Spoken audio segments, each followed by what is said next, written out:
Go. Hey guys, it is me, the dude who talks, and you are watching a new video. So for today, I'm going to be talking about the debut self-titled EP from Low Moda, who were really kind enough to send it me into the post. A little bit about Low Moda. They're a 4-piece noise rock band from Lincoln in England, and they were formed as a drunken idea at a supposed lock-in at a video games bar in 2019. Remember when we used to be able to do stuff like that? Anyway, they set out with nothing in mind but noise rock and repetition for their sound.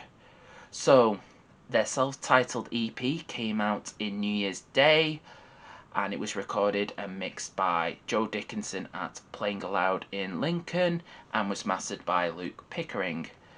So, the question being, what did I think of it? Did I like it or did I hate it? Well, let's find out. Let's go. So there are 6 songs on the EP. It is roughly 26 minutes long, and it opens up with the song Crackle. So let's start with that. So the song starts well enough with this distorted riff, which then becomes more math rock orientated, and then the drums come in and it builds up to this really loud chorus, which taps into the more post-hardcore side of their sound. In between the louder parts of the song, things are kept interesting melodically, which made me reminisce of the early Biffy Clyro sound that I really liked, and also made me think of bands like Fugazi. Also, I really liked the end of the song where the band just show how energetic they can be by putting their foot on the gas and really going for it. So we've talked about the song musically, so let's talk a bit about the vocals. The main part vocalist, Mike Shields, has this baritone delivery in his voice which made me think of Michael Gyra from Swans. I'm not the biggest fan of Swans, but I can definitely recognise that kind of voice.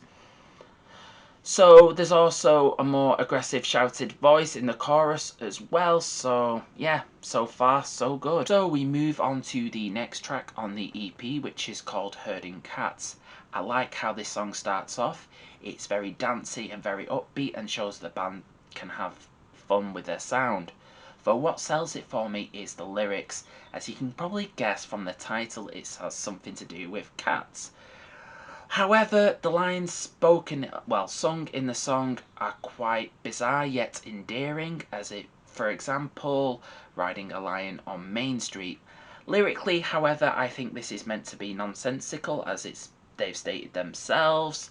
However, I do feel like there's some metaphor behind it all, but that's just what I think. Musically, so far, while I did say it reminded me of like early Biffy Clyro, some of the riffs on this song and the EP remind me more along the lines of like Slint and Drive Like Jehu. 3 Times Hall of Famer is the next song on the EP, and for me it is the strongest song on the EP. It takes what works well with the EP opener, Crackle, but the noisier parts have much more punch to them, and the build up to the end with the loud drum beats and the noisy guitar riffs and the repeated lyric, "I can't find my way out of here," really got me hooked. So how does the rest of the EP stack up? Well, the next song, Peace Prize, and the best way to describe this song is the band Slint recorded a song that feels in between albums Tweez and Spiderland, but however, Drive Like Jehu decided to steal it as one of their own. Also, one thing to note about this song, I really like the way that it flicks between the quiet and loud parts.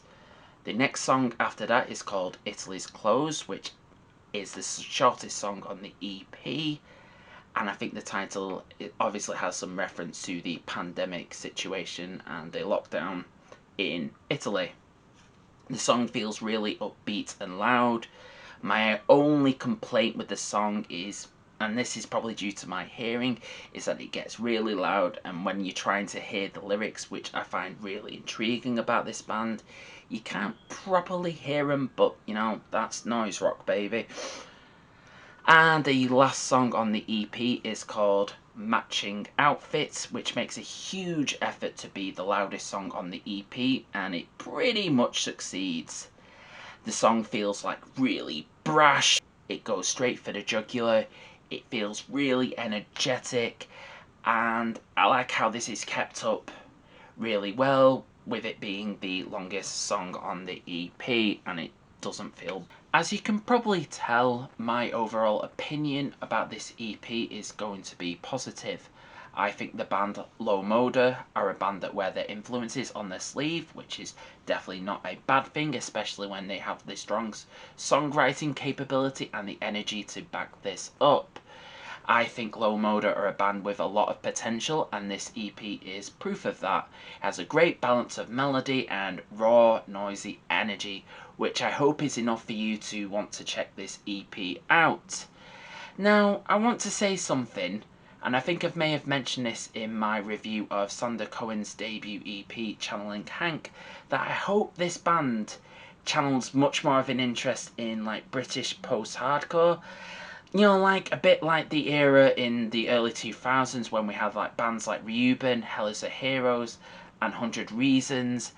I really hope we get something similar like this year. But maybe it's just me being nostalgic because I do miss that era. So that was me talking about the self-titled debut from Low Moda. I'm really interested to know what your thoughts about this EP are. Please let me know what they are down below in the comment section. Like always, if you've enjoyed this video, please like, share and subscribe. Also, I just want to quickly plug my Facebook page if you want to give that a like. I'm trying to post stuff there daily. So that's it. And all I've got left to say to you guys is, I've been the dude who talks. You guys are fucking awesome. Thank you so much for listening to me. I'll see you soon.